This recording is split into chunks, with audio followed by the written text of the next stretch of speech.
Every once in a while, a brand brings out a product which could change the way the industry thinks. I think Mizuno have just done that. So these are Mizuno's latest M-Craft X putters, or at least parts of them. Let me explain. You can take any club head design in this range and clip it onto your hosel of choice to create your own custom putter. I actually first saw these back on the Mizuno tour truck at the Open in July, and as soon as they brought it out, I was just like, that makes so much sense. Why has no one done this before? I think it's really frustrating. A lot of times I feel putter fittings have been behind the times. You go and you think, oh, that putter looks really nice, but it's in maybe a shaft bend that you don't like, or a length of club that's not suitable for you, and there's not another option to test out. So if you want to buy that putter, you're basically making a guessing game of if it's going to work for you in the setup you want. That's not the case with these new M-Craft X putters, because you really can customize them to the max. So this is what the rest of the putter looks like, and we basically have the same front casting of the face but with different hosel options. So you can see I've got a plumber's neck here and I've got a single bend offering here. There's also a short slant neck, but I don't actually have one of them to test out. Now you might be watching this and thinking, why does it matter what the neck is like on these putters?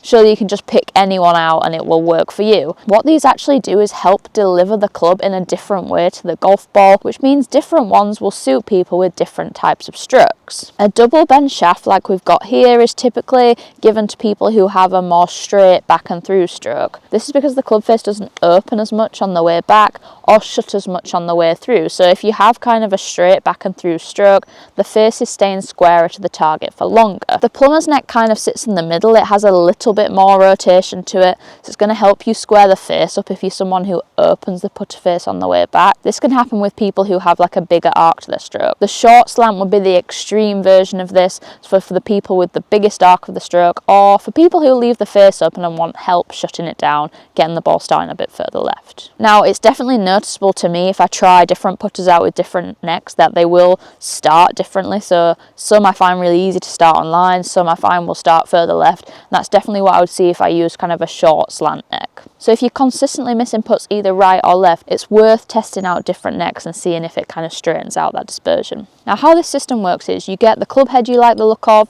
or the neck that you like the look of, and you can interchange all the different designs, test them out and see what works best for you. So this simply slots into the back of here, and then we use the weight holes in the bottom to attach the two parts of the club together. So you can simply slot these little weights in, and then we get this handy little tool that slots straight into those weights, and you can use the normal wrench that you have for your driver to tighten these up. Now the other cool thing about this is you can change these weights, so you don't have to stick with the ones that come with it. These are currently 7 grams, but there's also 14 and 21 gram options. So if you like something that's a little bit heavier, you also have the option to mess around with that. And there we have it, a brand new putter to try out. While you're here, I would really appreciate if you could hit that subscribe button. Over 80% of people watching my channel aren't currently subscribed, and actually having a bigger subscriber number really helps with what content opportunities we can bring back to you, and also what equipment I can get my hands on for these reviews. So if you're enjoying the videos, or even if you're not, please hit that subscribe button, and while you're there, you might as well drop us a like and drop us a comment about what other content you want to see soon. So we have 3 different head shapes here, and very nicely they're named 4, 5 and 6, which is quite easy and simple to remember. The 4 is quite a square shaped mallet, the 5 is this more rounded option, and then the 6 is a bit of a wing back or like a 7 style shape. I think these actually all look really nice, and I would happily use any of them, but I do really like the strong contrast of like that big white line on this 5 model. So let's test this out first. You know, a big thing I'm also liking about this is the grip. It actually kind of looks like that typical like house shape you would draw as a kid if we're looking at the cross section at the top, but it's very flat at the front and then it's very kind of pointed at the back, and I think that sits really nicely in the hands. It makes it feel like you can kind of feel what square is at the front but still have room for your hands at the back. You know, over the ball you can't even tell this is 2 different parts of the putter, which is pretty mad. It just looks so seamless from above the golf ball. Now the front is a slightly lighter grey colour, but actually once it's sat behind the ball it's quite hard to tell. I think this looks like a really high-end premium putter. Ooh, thought I'd perfected that on the first putt. Now in terms of other technology, Mizuno are saying they've worked on the CG of this, and that stands for centre of gravity. Now why is that important? Well, it actually links to how the putter feels, and they're saying by moving the CG they can make this feel like a blade while still perform like a mallet and give you that extra forgiveness. The forgiveness comes from having a bigger club head and more weight at the extremities. That's the beauty of this multi-material design. The back section, which is the black section, that's interchangeable, so it just moves that mass to the outside and adds that forgiveness.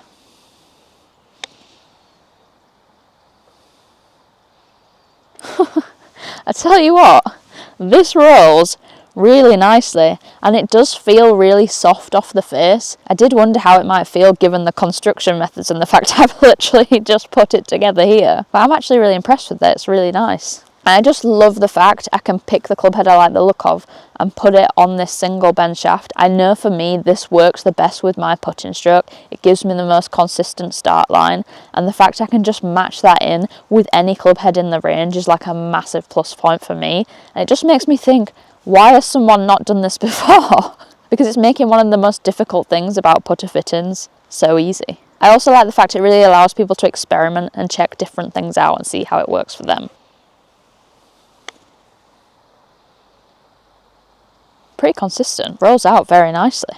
Now it's worth noting on the point of forgiveness, if you're adding the different weights into the club head, the heavier the weights are, the more forgiving you're going to make the club head, and that's because, as I was saying, if you have more weight on the perimeter, it gives more forgiveness. So that is worth thinking about, but I do also think weights in putters are very feel based, and it's got to be something that you like the feel of, and I think you should always try different options out, especially when pace putting, because I think having a heavier or lighter putter can really help certain people get more consistent speed. So it's worth trying that out for two different things. The heavier you can get it, great for forgiveness, but I also wouldn't just put it really heavy because you want loads of forgiveness. I would test out how that works with your pace putting and make sure it's something that's consistent for you. Right, number 6. Interestingly to me, when I put this down behind the ball, it looks bigger, but actually if I put that last head that I was testing above it, they're exactly the same size. So it just shows you how different shapings change how something visually looks to you.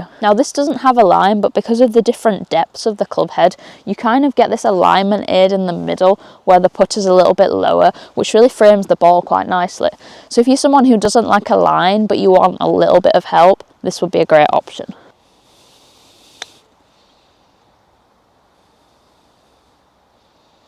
Oh, never up, never in. It was a nice roll again though, wasn't it? These are rolling really nicely.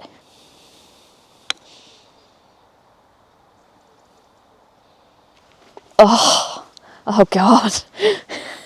This could be bad news for my putter. Interestingly, I went for a fitting not that long ago and they told me I actually put better without a line, which I never would have guessed, and actually made me really uncomfortable when I first got my current putter and it had no line on it. But as I've basically just demonstrated here, I do start the ball a lot straighter without a line on the putter, so that's something worth you testing out as well. And that's kind of the cool thing about these putters, you can keep the whole rest of the setup the same, but just visually test different things and see if a really long line works for you, if no line works for you, or even if the half line option works for you. I think that's just incredible.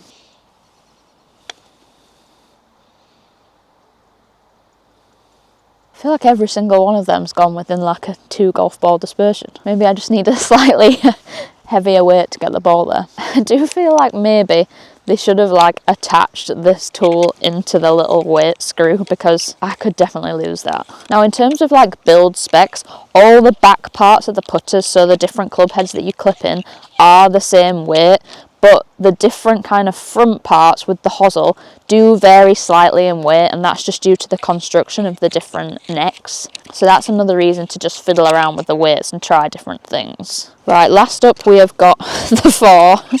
Oh God, dropping weights left, right and centre. I think if you're kind of traditionally more of a blade style player, this may be the one that suits you the most. It definitely looks a little bit more compact just from like the chamfered in edges. And I do kind of think just overall with the whole design, Mizuno have done a great job of making these look very traditional. I think sometimes when you get new technology like this, people don't put it in play because brands make it very different and it stands out and it looks super cool.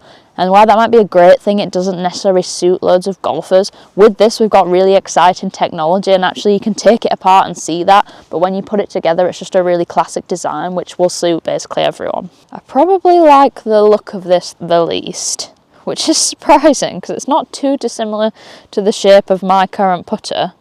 Maybe it's just like the different white lines. We've got one this way and then two on the back, and it's just kind of, there's a lot more going on than with some of the other models, which are a bit more simple.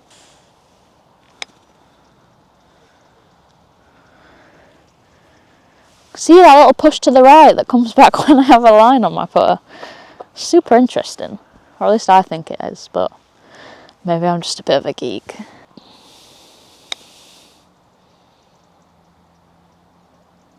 Again, it just rolls really nicely, and there's a real consistency across the range in terms of feel, which I wasn't sure there would be given we're literally clipping different parts in and out all the time. I mean, it's been very consistent for speed control so far. Okay, if I was gonna rate the 3 in terms of my favourite, I would put the 6 first. Really liked the performance of that. 5 second. I actually really like the shaping of this, but I just think I'm not quite as good as lining up with the line. And then probably the 4 last. I think it's just a little bit busy for me on the top of the club. Drop us a little comment below. Which out of these 3 models do you think you'd like to test out the most? Okay, last thing I want to do is take my favourite head, and I'm going to put it into one of the different hosels and just show you the difference in terms of start line, see if we see anything different, and also change the weight spout. So I'm going to try the 7s, which we've got currently, and then afterwards I'm going to put the 21s in and see what the difference is for me in terms of like feel, speed control, just so you can see what the different options are with everything. First up, let's swap this into the plumber's neck. We might not see a drastic difference here because it kind of sits in the middle of those different neck options, but let's test that out. Now, in theory, this should shut the face down more and start my ball a little bit further left, which is why it's kind of interesting to experiment, and there's probably not one like putter that's the right for me all the time, because what you could do is say, go to that 5 head with the line that I was pushing a little bit right, use a hosel that shuts the face down more to the left and like counterbalance so you end up in the middle. So it's not always that there's just one option that works.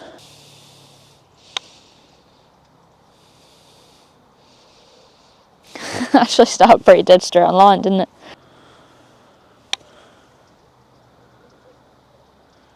Tad left. I actually really like the way this hosel sits with this putter.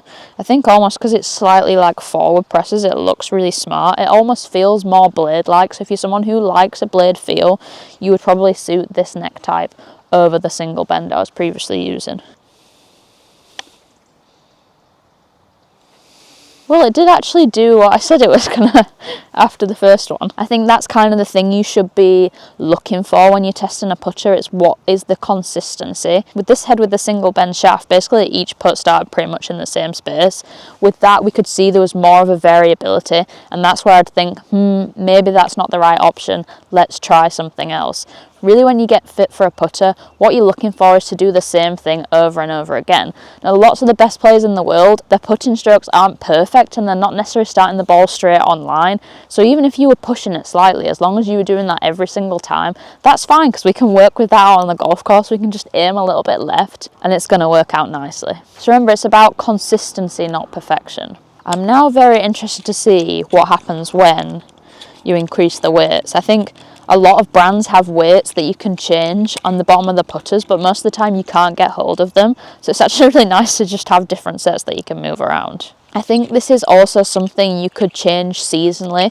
So I know for me in the UK, like the greens change massively from summer to winter in their speed. So actually being able to switch in and out the weights to suit the conditions at that time of year will be really helpful. I mean, honestly, I'm very glad I'm out in Spain right now, because if we were back in England, I would not be doing a putter video because the greens are literally horrendous. However, the greens here at La Cala, incredible. Definitely worth a visit out for any UK viewers watching who are just fed up of the cold. Oh gosh, that feels significantly heavier straight away. It's funny, isn't it? Because when you say 7 grams and 21 grams, you think that's literally nothing, but it feels significantly different even just holding it like this. I mean, the whole head's like 395 grams, so you wouldn't think it'd make that much difference.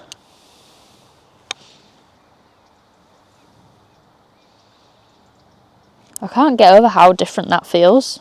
I'm actually not sure I like it. I think it feels a little too heavy for me. I have quite a long, slow putting stroke, so it feels like I can feel the weight more, and I'm not sure I'm timing it yet.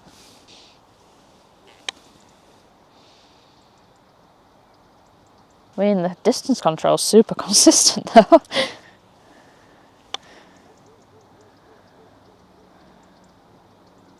Interesting.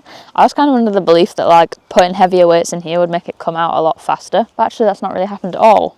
But it has made my distance control more consistent. Like the front to back dispersion of those golf balls is like literally 2.5 golf balls.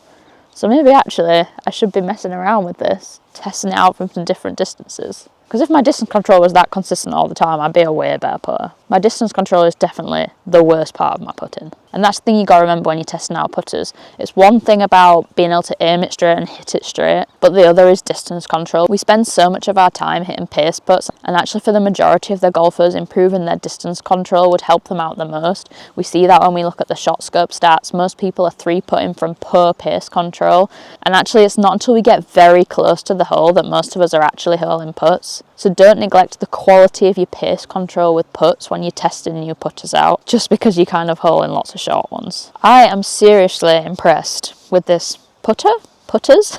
I'm not quite sure what exactly the right name for it is, but I think it's innovative. It works really well. It's somehow really like sci-fi and different, but also delivers really classic looks and feel. I think Mizuno have ticked loads of boxes here. I definitely think you should check these out. I can't see why these aren't going to be a huge hit this year. And even if you didn't purchase one, you could learn so much about your putting by testing these out, trying the different interchangeability. And I think this is just going to make people think about putter custom fitting in a different way because it's not up to par with other areas of the game yet. And this range from Mizuno is really going to ask the question of other brands: are we delivering the best customizable options in the putter range? Are we delivering the best custom fittings? And I think this is really innovative, and other people are going to have to scramble to catch up.